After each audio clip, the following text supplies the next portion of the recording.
Rock isn't dead. It's in flux.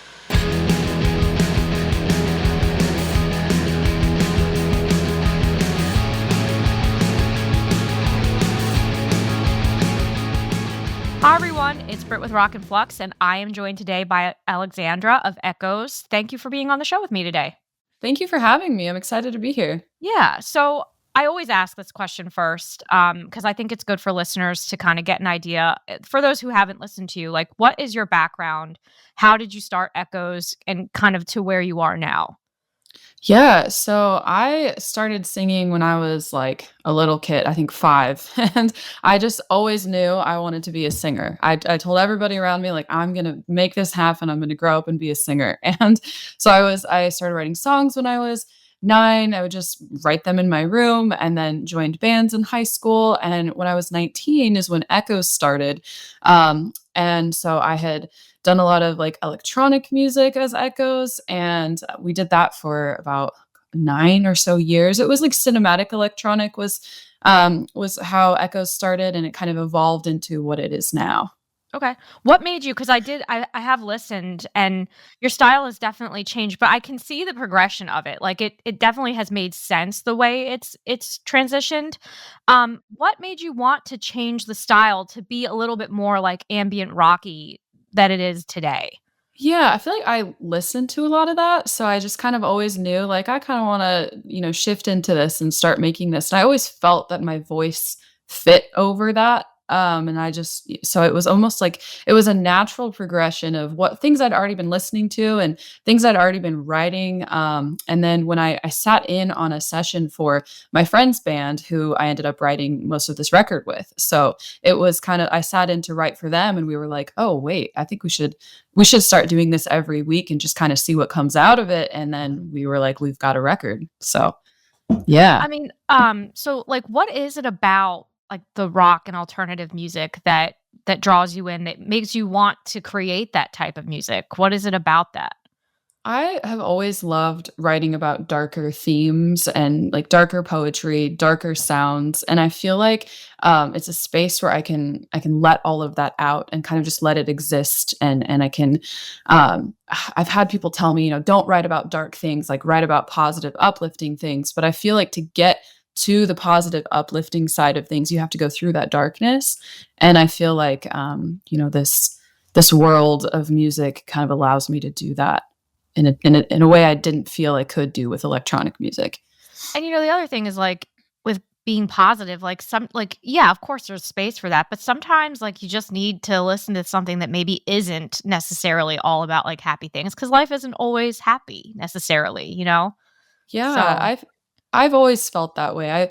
I never even thought of it as like me singing about, dark things being bad until someone told me that. They were like, "You put bad energy by singing about dark things." And that like really stuck with me. I was like, "Oh, that's not what I'm trying to do at all. I'm trying to, show people that these feelings that maybe we don't want to talk about are very real." Because I think when we're experiencing those dark feelings, you feel like you're the only person in the world who is experiencing those. And that's why, growing up, I would turn to rock and alternative and ambient music that was, artists singing about these things, because I felt less alone in it.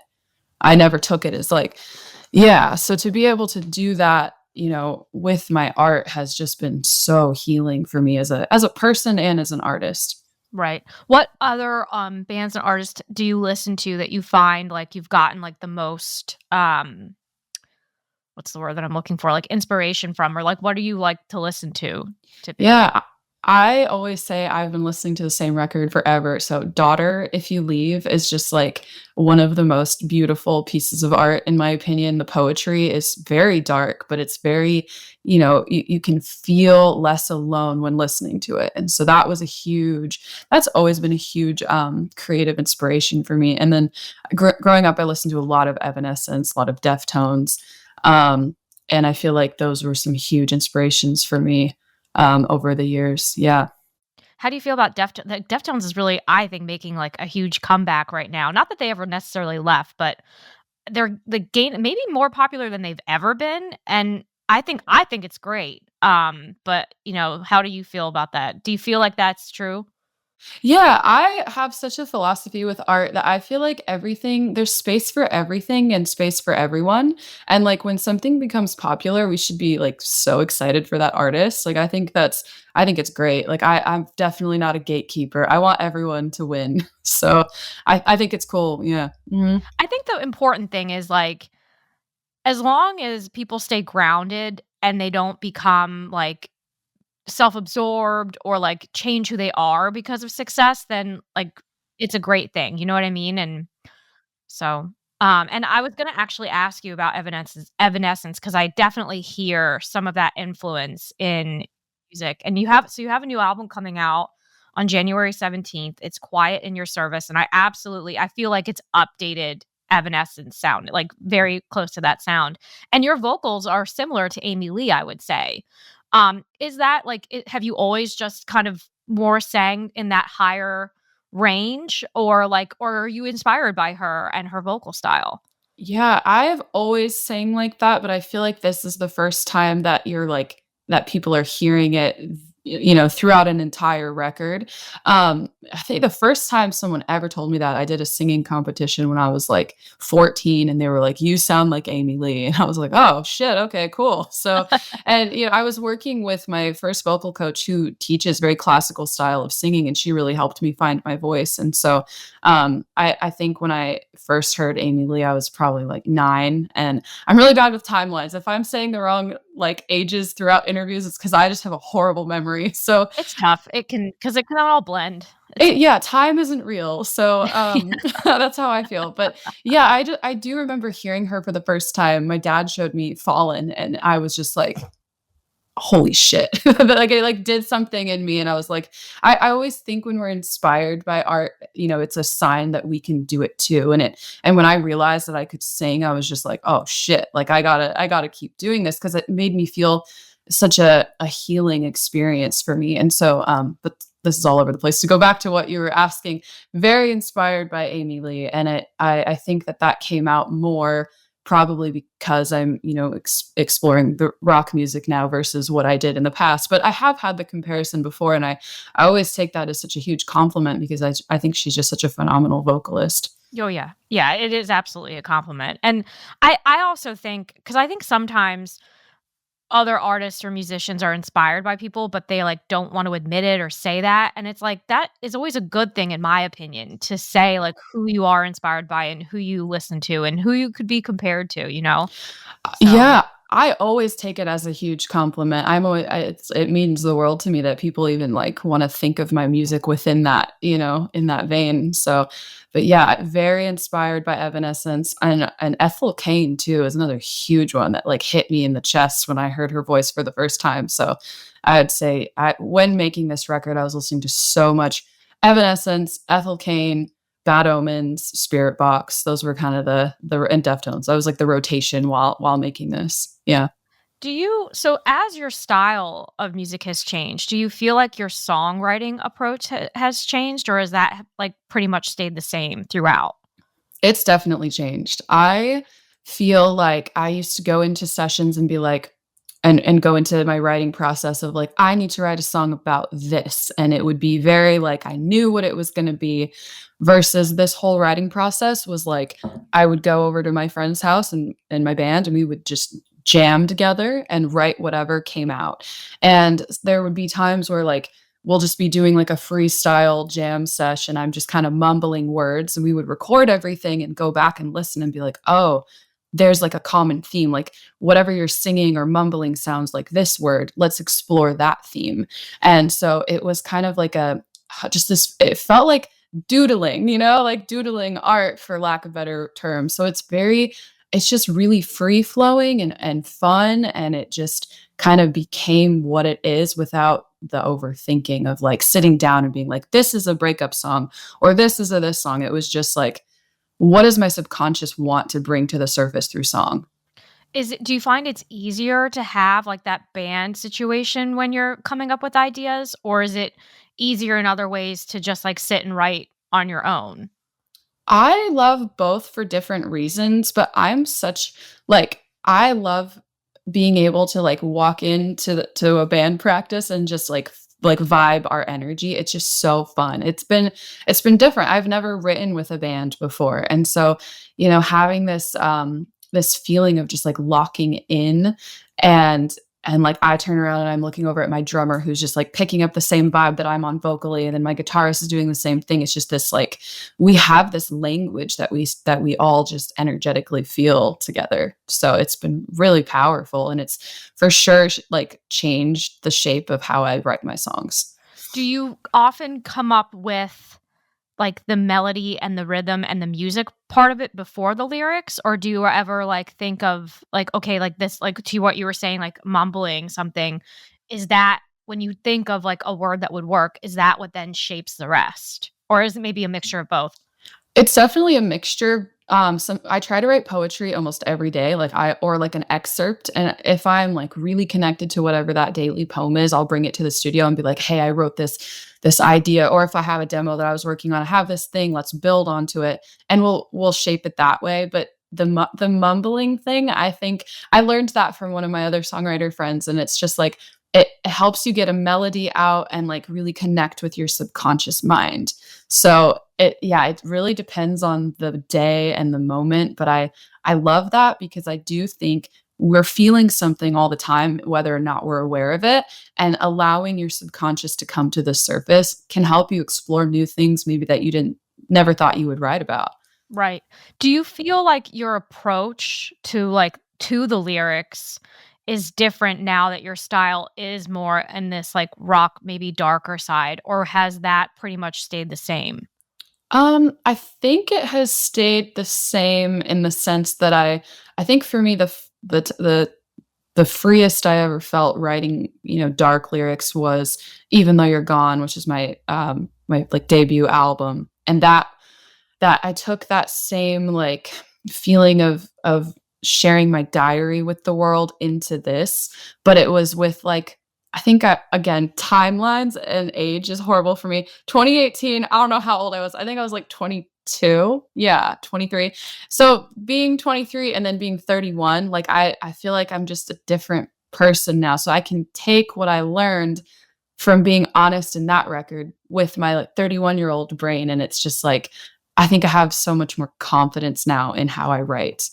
Yeah, I feel like if we that get more makes confidence with age, like in Yeah. general. And I don't know if that's like a thing like as a woman, like I'm absolutely more confident in myself now than I was in my 20s. And I find like a lot of people say that. It might not even be a woman thing or like, it's just for sure. And like the older you get, you just like you're more aware of yourself and what you want and like who you are. And I think there is a confidence that comes with that. There is, and it's one of those things that you do not realize until it happens to you. Like, you're like, "Okay, grandma," everyone's telling you, like, "Just wait till you turn 30," and you're like, "Whatever," and then you do, and you're like, "Oh my god, I think I know who I am." Yeah, and it's a very cool feeling, so to be able to write music from that perspective and still have the, like, raw honesty, but, like, with that, like, self-knowing and that self-love is just, like, a really really cool thing to experience as an artist. So yeah. Yeah, and it's funny too, because like when you're in your 20s, you look back in your high school years and you're like, man, why did I worry about like such stupid things? But then, like, even when you get in your 30s and you're looking back at your 20s, you're like, I was still worrying about stupid things? So Oh, it's just yeah. interesting. It is, yeah. I'm like, I wanna hug my 20-year-old self and just be like, "Sister, it's gonna be okay." Like, oh, yeah, so much compassion for her. Yeah, I fully agree. And so you definitely, I think, like I've obviously looked at your social and different things that you do. So you definitely have like a style in everything that you do and like an aesthetic to it.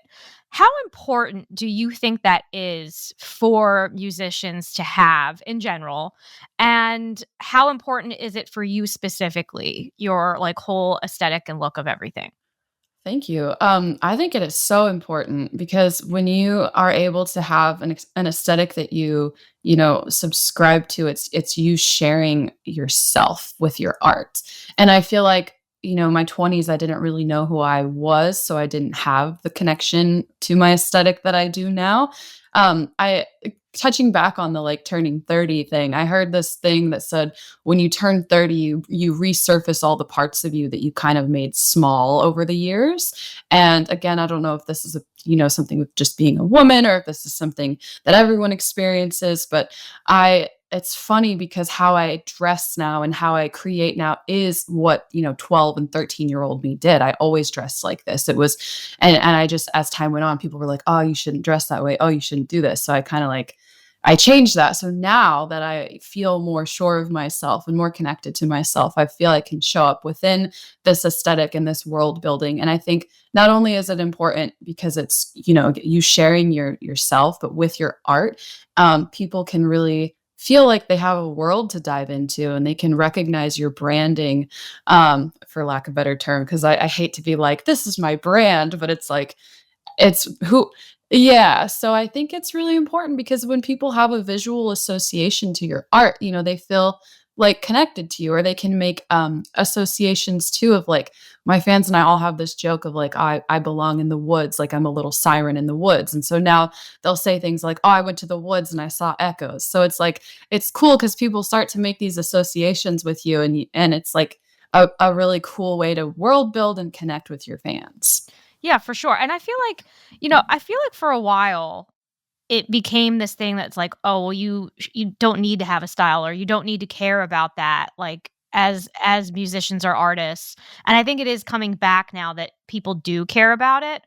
I don't know if it was maybe grunge, it was like the anti-look or something, but Yeah. it is coming back. And I agree. I think there is an importance because it also like kind of completes things in some ways. And I'm sure like, do you incorporate that too, like in your live show and how you approach that?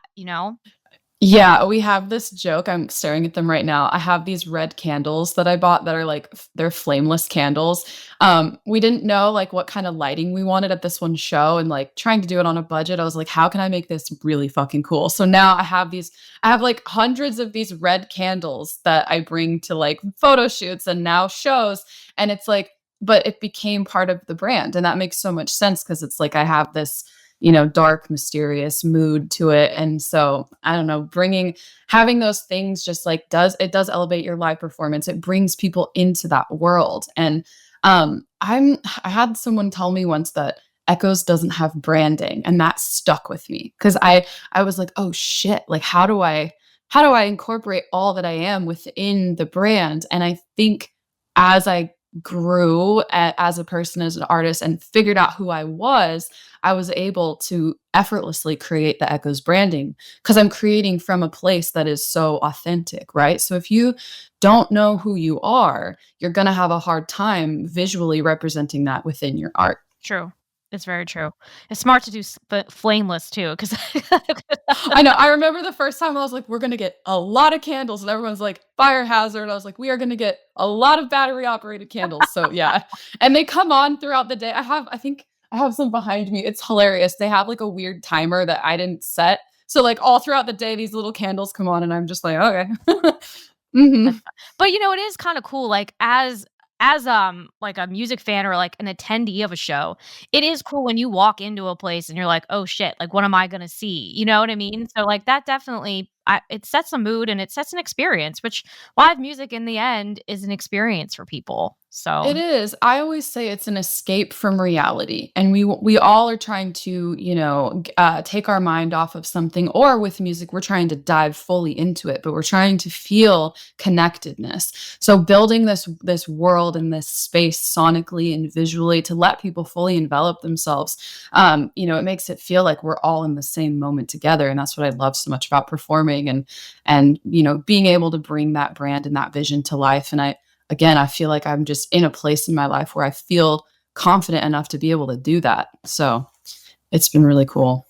do you have like an experience of one of your own shows or attending a show from like another musician or band that like you were like, wow, like this is really incredible, and like I'm so glad I'm experiencing this. Oh yeah, I'll never forget it. I've seen Daughter twice now, and I saw them in Portland, and like no one no one was talking. There was no bar noise, there was nothing. It was just this like a spiritual experience of everyone just in the same moment together. No one was on their phone, and, like, oh my god. So I remember feeling that and just being like, "This is a place that I can, like, feel, and I feel, connected, I'm present." I cried my eyes out because it was just such a release, and I love that music can provide that, even if the lyrics are about something that you don't resonate with, just the energy of whoever is singing it can, activate something within you, and so that for me was such a special,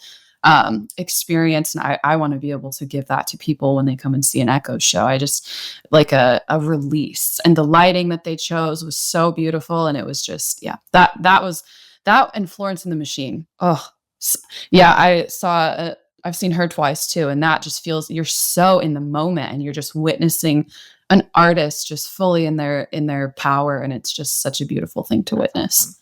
Mhm. Yeah, and I mean, I'm impressed that no one had their phone out because like this came up in another episode I just recorded, and it's like you go to see live music, and like I understand like wanting to like record clips or have something to look back at and stuff, but like some people just like sit there and the whole time they're looking at it through the phone, and it's like you're here, enjoy it here, and you got to like take some things just internally and remember them and appreciate them. Like, you know what I mean? Like, I just think it's important for us to just, like, sometimes sit and be like, "I'm experiencing something, like, you gotta remember this," you know? Yeah, and I think, like, our phones really excuse me, sorry, our phones really do take us out of the moment, and that is a thing with art is art can bring you back into that moment, and, I mean, at the time, I think it was 2016, so I feel like social media was still, like, a huge thing, but it wasn't as, like, how it is now. Yeah, so it was just really special to be in that moment with, thousands of people all just present. And I think music really creates the space for you to be present. But I understand wanting to, capture the memory forever. But you're right. Then you're living that moment. You're not living in the moment because you're living for future you to be able to reflect back on. And I think that's the issue with social media is a lot of people live not in the moment. They're living in a future moment. And it's not good. Right, Mhm. or also, like, everybody always just posts, like, the good stuff. So, like, it always creates that feeling of, like, well, no one's going through what I'm going through, and it's like, actually, probably everybody's going through what you're going through, you just don't see it, you know? Yeah, yeah, and that's what I think music and art is so important because I think when people are creating music and art, they're not creating the highlight reel, right? I feel like music is the low light reel. It's the place that you go to heal and get back into that highlight. And so that's what I love about, creating. I'm not creating from the happiest place, but then it can be a space for me to process those things. Right. How do you manage? Because like, you were talking about brand, and obviously that does matter, and the social aspect matters. How do you kinda, like, manage ha putting that out to social in a way that is authentic?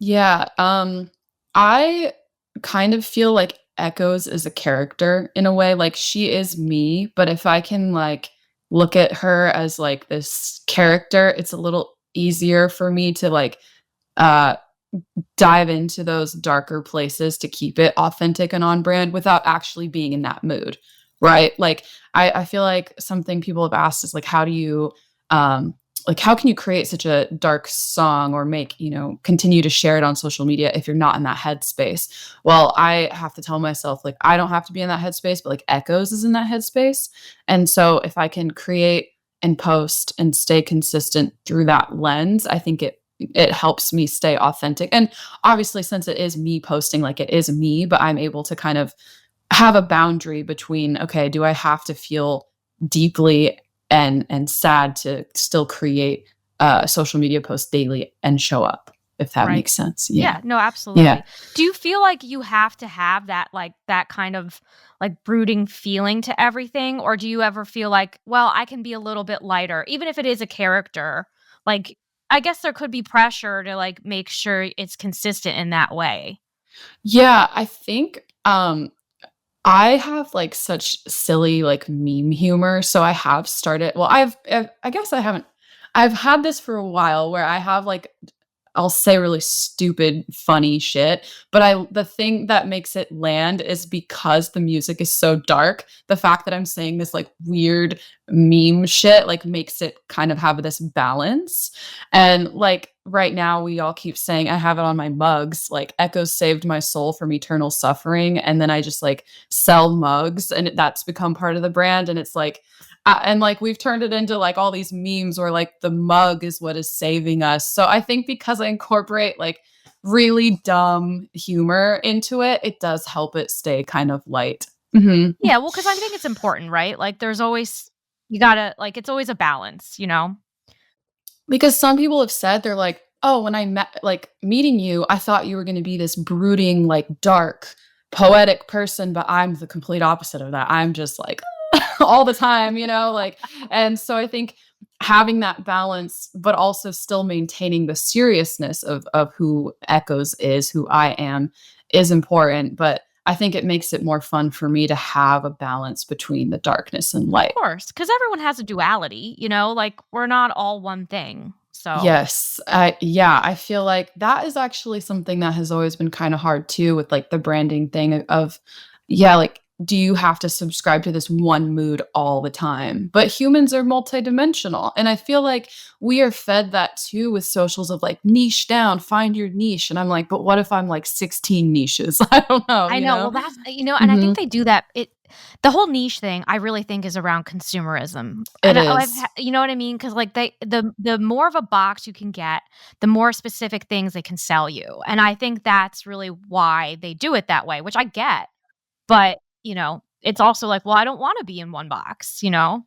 Yeah, and I struggled with that for years. I was like, "Okay, I'm this brooding person. I have to remain brooding." But then I'm like, real life me is just not that way. So as again, to tie it all back, as I've gotten to know myself more, as I've gotten more confident in my 30s, I'm like, "Okay, how can I incorporate the brightness of which I am as a person?" Because there's lightness and there's darkness, And so I think being able to add that in to the Echoes thing has been so fun. Like the mug thing was a joke. Like it started as a joke, and I think it was a quote from Phoebe Bridgers, who might be quoting someone else. It's the thing that you joke about, do that, because there's like seriousness within there. So I would always joke about how, I don't know, coffee and mugs, and then it just like really became a thing. So now it's part of it. Hey, I like a good mug, though. I'm very particular about mugs, so if you can find a good shape one it's a good shape, I can tell. Right handle, correct shape, it's very particular, so Yes, it is. Okay, so we've reached the game portion of this, and because and it's actually because you were talking about, like, Into the Woods, it's a winter themed since we're in winter, and, so we're just gonna ask random winter themed questions. So the best thing about winter. Oh, best thing about winter, soup. Mhm. Valid. Are you in a cold where are you where are you located? Are you in a cold area or warm? So I split my time between Washington and Los Angeles. Oh, yeah, I have the I'm for the holidays, I'm gonna be in the cold woods having soup. I can't Okay, wait. perfect. This is perfect then. Mhm. Your best snow day memory, if you have a snow day memory from childhood. Okay, actually, I do. So my grandma, who passed away this year, I'm wearing her ring actually. She would come stay with me during the winter, and I remember I had a snow day, and she built a snowman and put like a pink cowboy hat on him in the middle of the night and told me like this snowman appeared, and I totally was like and thought like this was like a magical snowman that just appeared, and I just had so much fun like being outside playing with this magical snowman and my grandma. So I think that's my favorite snow memory. She was just so whimsical and like always doing stuff like that. And yeah, she would always tell the story of like, you really believe that this was like a real snowman. That's the great thing about little kids though, that, like, can, like, believe in that magic, you know? That's good, that's awesome. Yeah. The best winter meal. So we mentioned soup. Yeah, soup. I feel like any kind of soup, honestly, like as long as there isn't beef in it, because beef stresses me out for some reason. I can't, like, I just, mm-mm. Yeah. But, I actually just saw a recipe and it looked really good for, like, roasted butternut squash soup, and I was like, "I should make that." A Yeah. roasted butternut squash soup goes hard in the winter. I would say that and like a loaf of bread. Mm, yep, that's where it's at. Very good. The best winter activity. Ooh. Um, well, I think this is my favorite activity all the time is going for a drive and drinking coffee and like thinking. So, but when you can go for a drive and think in the winter, unmatched because not only do you get a bunch of snowy trees and like the sky is gray, like it's ultimate thinking weather. I always am saying I just want to go for a drive and yearn. So that is like my favorite thing to do like all the time, but it like gets amplified in the winter because it just adds to the ambiance of the drive. And I like the fact that the trees don't have leaves and stuff like that too. I can understand that. It feels like you're in like a storybook. I don't know. Yeah, it's true. Mhm, It's definitely mhm. true. Something good about cold weather. So some people don't like it, but what's a good thing about cold weather? Everything. I hate the sun. If I could live in a sunless world, oh my god, I'd be so happy. Winter, being cold, first of all, is so good for you. Like go outside in the snow and it like shocks your system and wakes you up. But then you get to be bundled up and then you get to drink coffee and you get to have soup. I love it. I love being cold. I do not like being warm. I don't like the sun. You would Vampire not like it confirmed. here.